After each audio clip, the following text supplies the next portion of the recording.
Dear viewers, আপনারা সকলে ইতিমধ্যে অবগত হয়েছেন সাবেক ৩ বারের সফল প্রধানমন্ত্রী দেশনেত্রী বেগম খালেদা জিয়া প্রয়াত হয়েছেন, যা উপলক্ষে রাষ্ট্র ৩ দিনের শোক ঘোষণা করেছে।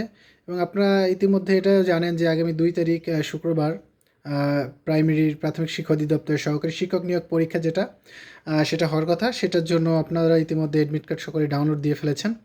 কিন্তু এই রাষ্ট্রীয় শোকের মধ্যে যে এই প্রাথমিক শিক্ষা অধিদপ্তরের সারা বাংলাদেশব্যাপী যে পরীক্ষা, সেই পরীক্ষাটা আসলে নেওয়া হবে কিনা এই বিষয়ে এখন পর্যন্ত কোনো সিদ্ধান্ত নেওয়া হয়নি।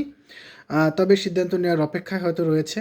তবে প্রাথমিক শিক্ষা অধিদপ্তর থেকে বিভিন্ন পত্রিকার মাধ্যমে দেখতে পেলাম যে তারা এখন পর্যন্ত বলেছে যে পরীক্ষা নিতে তারা এখন পর্যন্ত তাদের প্রস্তুতি রয়েছে, এবং সরকার থেকে এখন পর্যন্ত কোনো সিদ্ধান্ত জানানো হয়নি যে পরীক্ষা আসলে নেওয়া যাবে কি বা যাবে না। মানে পরীক্ষা নেওয়ার সিদ্ধান্তটাই এখন পর্যন্ত রয়েছে।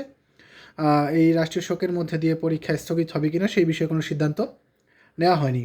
তবে অধিকাংশ মানুষই মোটামুটি মতামত দিচ্ছে যে এই রাষ্ট্রীয় শোকের মধ্যে পরীক্ষাটা না নেওয়াটাই বেটার, এবং এই বিষয়ে সবাই তাদের নিজস্ব মতামত জানাচ্ছে।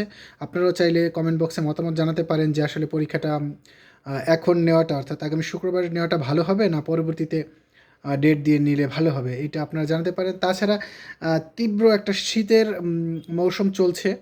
আপনারা জানেন যে গত ২ দিন ধরে সূর্য দেখা যাচ্ছে না। সম্পূর্ণ বাংলাদেশেই এরকম পরিস্থিতি। এর মধ্যে এই প্রাথমিক শিক্ষা অধিদপ্তরের পরীক্ষাটা, পাশাপাশি এই রাষ্ট্রীয় শোকের মধ্যে পরীক্ষা নেওয়াটা কতটুকু সমীচীন বা নেওয়া যায় কিনা সেই বিষয়ে এখন পর্যন্ত সরকারের পক্ষ থেকে কোনো আনুষ্ঠানিকভাবে কিছু জানানো হয়নি। প্রাথমিক শিক্ষা অধিদপ্তর থেকেও এখন তো পুরোপুরি জানানো হয়নি যে কী করবে না করবে। তবে আপনারা আপনাদের মতামতটাকে জানাতে পারেন যে কোনটা করলে বেটার হয়। আপনারা আপনাদের নিজস্ব মতামত কমেন্ট বক্সে অবশ্যই জানাবেন আর ভিডিওটি শেয়ার করবেন। ধন্যবাদ সবাইকে।